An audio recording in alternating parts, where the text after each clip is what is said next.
안녕하세요, 토리잘입니다. 이번 시간에는 세간의 화제였죠? 기아 자동차 이야기입니다. 그럼 지금 바로 가시죠! 기아 자동차 연매출 58조 1460억원, 영업이익 2조 97억원, 당기순이익은 1조 8천억원, 현대차와 쌍벽을 이루고 있는 대한민국의 대표 자동차 기업입니다. 네, 그래서 이번 시간에 준비한 이야기는 리레이팅 되고 있는 현대기아차의 재평가와 그리고 여러분들이 가장 관심을 가지고 계시는 애플과의 협력 이야기입니다. 영상 끝까지 시청해주세요. 자, 우선 가볍게 우리나라 자동차 기업의 위상부터 확인해 보도록 하겠습니다. 자, 한국 브랜드 최초로 2020 세계 올해 자동차에 선정된 자동차가 있습니다. 그 전까지는 단 한 번도 세계 자동차에 선정된 적이 없는데요. 자, 한국의 브랜드라고 하면은 우리나라 현대, 기아밖에 없으니까 당연히 현대, 기아가 출시한 차 중에 있어요. 대체 무슨 차가 한국차 최초로 세계 올해 자동차로 선정이 되었을까요? 디자인 하나만큼은 예쁘게 나왔다고 벤츠랑 비교당하는 제네시스? 아니면 현재 구매하기 위해서는 대기만 12개월 이상 해야 한다는 대한민국의 아빠들을 설레게 한 팰리세이드? 네, 공교롭게도 둘 다 아니고요. 자, 2020 세계 올해 자동차에 선정된 최초의 한국차는 바로 기아의 텔룰라이드입니다. 자, 텔룰라이드란 외형과 이름이 생소하실 분들이 계실 건데요. 어쩌면 당연한 거예요. 왜냐면 텔룰라이드는 국내 출시를 하지 않고 오직 미국에서만 출시했기 때문이죠. 한국차 최초로 세계 올해의 차에 선정된 만큼 예쁜 디자인으로 한때 미국에서는 없어서 못 살 정도로 특히 패밀리카에서 인기를 끌었다고 해요. 자, 그렇다면 텔룰라이드만 디자인 하나 잘 뽑아서 올해의 차에 뽑힌 거냐? 꼭 그렇지도 않아요. 요즘 기아의 움직임이 심상치가 않습니다. 현대기아차는 지금 많은 외국인 전문가들을 외국에서 끌어오고 있어요. 2006년 기아차 총괄 책임 부사장으로 영입한 피터 슈라이어를 시작으로 2015년 벤틀리 디자인 총괄을 맡았던 루크 동커볼케, 2018년 람보르기니 브랜드 전략 담당이었던 맨프레드 피츠제럴드, 2016년 GM 및 벤틀리 출신인 이상엽 디자이너, 이 밖에도 2017년 부가티 출신인 알렉산더 셀리파노브, 벤틀리 출신 사이먼 로스비, BMW 출신 파이제 라만 등 글로벌 자동차 기업들의 스타크 벤제들 영입하면서 브랜드 경쟁력을 강화하고 있습니다. 그래서 그런지 요즘에 현대 기아가 내어놓고 있는 라인업 아반떼, 투싼, 그랜저, 제네시스, K5, 모하비, 카니발의 차량을 보시면 유독 디자인만큼은 좀 신경을 쓰고 있다는 것이 상당히 많이 느껴집니다. 오늘은 기아차 이야기니까 특히 기아차 디자인 쪽으로 이야기를 해보면요. 아까도 세계 올해의 차에 선정된 텔룰라이드 말고도 디자인으로도 아주 호평을 받은 차가 또 있는데요. 최근에 기아가 풀체인지로 K5를 내어놨었죠. 프런트 그릴 가로너비 확장으로 인한 날렵한 분위기, 유려하면서도 날렵한 분위기의 프런트 범퍼, 스팅어를 연상시키는 패스트백 스타일로 내어놓자마자 중형 세단 시장에서 엄청난 뜨거운 반응을 일으켰었는데요. 이미 셀터스와 K7의 페이스 리프트를 통해서 디자인의 기아란 수식을 얻은 것에 이어서 이번에 K5를 출시하면서 그 수식어를 완전히 굳혔죠. 결국 기아의 K5는 국내에서는 2020 올해 차 2관왕에 오를 정도로 요즘 나오는 기아가 디자인 하나만큼은 시장 내에서 인정받고 있습니다. 심지어 같은 한솥밥을 먹고 있는 현대 소나타를 위협하고 있을 정도니까요. 하지만 원래부터 기아차의 자동차는 원래 이뻤냐? 그건 또 아닙니다. 원래 기아차 하면 떠오르는 이미지는 이랬어요. 튜닝 형님들의 과학 오호기, 못생긴 로고, 굳이 괜찮은 차 치면은 뭐 카니발? 지금의 디자인의 기아란 이미지가 상당히 좀 거리가 멀었습니다. 왜냐면은 성능 좋고 트렌디한 차 이미지보다는 아무리 예쁘게 차를 만들어도 싹 잡아먹는 못생긴 로고랑 그냥 가성비로 타는 소렌토나 카니발 같은 패밀리카가 있었기 때문에 기아는 언제나 현대차에 밀리는 만년 2위의 애매한 포지션이었습니다. 하지만 우리가 알던 이 기아가 점점 바뀌고 있어요. 자, 가장 먼저 항상 문제제기가 되어왔던 로고도 이번에 새로운 디자인으로 바꾸고요. 텔룰라이드, K5, 카니발같이 최근에 풀체인지, 페이스리프트가 되어서 나오고 있는 모델들 역시 기존 우리가 알던 그 기아가 맞는지 의심이 들 정도로 브랜드 경쟁력을 강화하고 있어요. 자, 이렇게 브랜드 경쟁력 강화하면 당연히 실적도 좋아지겠죠? 최근 실적은 딱 봐도 아주 좋습니다. 자, 2020년 3분기에 충당금 1조 2,600원 수준을 발생해도 불구하고 영업이익을 1,952억 원을 기록했어요. 이것을 직관적으로 본다면 충당금으로 안 빼놨다면 영업이익이 1조를 넘고 역대 최대 실적을 기록했을 것이란 것이죠. 게다가 4분기에는 3분기에 이미 충당금 1조를 털어냈기 때문에 4분기도 역시 무난하게 영업이익 1조를 기록할 전망이라는 것이 업계의 지배적인 의견입니다. 그리고 단순히 이런 기아차의 호재가 단기적인 것은 아니고요. 디자인을 깎아먹던 엠블럼을 드디어 새로운 엠블럼으로 적용이 되고요. 6월에는 전용 플랫폼을 얹은 차세대 전기차를 내어놓기 시작하면서 2027년까지 7개의 전용 전기차를 출시한다고 합니다. 현대차에 밀리던 만년 2등 기아차가 본격적으로 대변혁을 시작하면서 지금 국내 자동차 시장을 질주하고 있는 것이죠. 자, 하지만 여러분들도 그렇고 요즘에 기아차면 이야기 안 할 수가 없는 이야기 있죠? 자, 최근에 정말 세간의 화제였던 애플이 현대차에게 제안했던 애플카 개발 사업을 기아가 맡게 될 수 있다는 썰이 기사로 나왔었습니다. 저는 솔직히 저 기사를 보고 정말 실화인 거 싶었습니다. 자, 물론 아직 확정은 아니지만 이 애플카와 협력한다는 카드로 하나만으로도 이 기아 자동차의 주가는 IMF 이후로 처음으로 8만원을 돌파했고 연일 급등세를 이어가고 있어요. 자, 정말 진짜 기아차를 미리 사셨거나 기아차 주주분들 축하드리고요. 자, 그런데 애플이 왜 기아랑 손을 잡는지에 대해선 여러가지 시나리오가 있는데요. 현대차 그룹에서 왜 하필 메이저인 현대가 아니라 기아랑 협업을 하는지에 대해서 이야기를 말씀을 드릴게요. 자, 우선 현대차는 지금 목표하는 바가 애플과 같은 결을 함께 하기에는 조금 차이가 있습니다.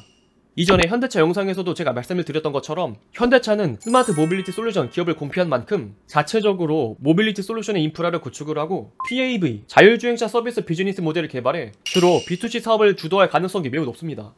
B2C 사업을 할 만큼 현대라는 브랜드는 차세대 모빌리티 솔루션 기업으로서의 아이덴티티가 중요해요. 그런데 애플과 협업을 하게 될 경우에는 자칫 잘못하면 그저 애플카의 생산 공장으로 전락할 수 있기 때문에 장기적인 모빌리티 솔루션 기업을 꿈꾸는 현대차가 굳이 기업의 방향과 맞지 않는 리스크를 지고 갈 필요는 없는 것이죠. 하지만 같은 회사이지만 기아는 현대차와는 조금 다른 경영 방향을 취하고 있습니다. 기아는 B2C 이외에도 기업 고객을 맞이하는 B2B 쪽의 사업 영역도 강화하고 있어요. 기아는 최근 플랜 S라고 불리는 미래 전략을 공표했는데요. 플랜 S는 전기차, 모빌리티 솔루션, 모빌리티 서비스, 목적 기반 차량 등 기아가 모빌리티 산업에서 선도적인 위치를 차지하겠다는 입장인데요. 이 중에서 기아의 목적 기반 차량 PBV 사업부가 애플과의 협업에 접점에 맞닿아 있는 사업입니다. PBV 사업부는 기업 고객을 위한 플랫폼 사업인데요. PBV 사업부를 간단하게 하면 설명을 드리면요. 현재 공유 서비스 차량과 저상물류 차량, 배달 차량 같은 특성화된 시장이 커질 것으로 예상이 되면서 단순히 바퀴 4개 달린 자동차가 아니라 기업 고객의 요구에 따른 맞춤형 차량을 제작해서 판매하는 거예요. 현재 아마존의 죽수 같은 자율공유 서비스 차량, 물류 차량과 관련 산업과 기업 고객의 요구에 따른 맞춤형 목적 기반 차량 시장이 커질 것으로 전망이 되면서 덩달아 함께 커지고 있는 시장이에요. 물론 이런 차량을 만들 때는 일반적으로 차량을 만드는 플랫폼이 아니라 유연성이 높은 스케이트보드 플랫폼이라 불리우는 기술을 기반으로 작업하게 되는데요. 현재 기아는 이 스케이트보드 플랫폼 기술을 카누와 어라이벌이라 불리우는 회사들과 파트너십을 맺고 있으면서 이 시장을 준비하고 있어요. 자, 그런데 여기서 기아가 PBV 파트너십을 체결한 게 애플이 기아를 선택한 결정적인 이유가 될 수도 있다는 이야기가 있는데요.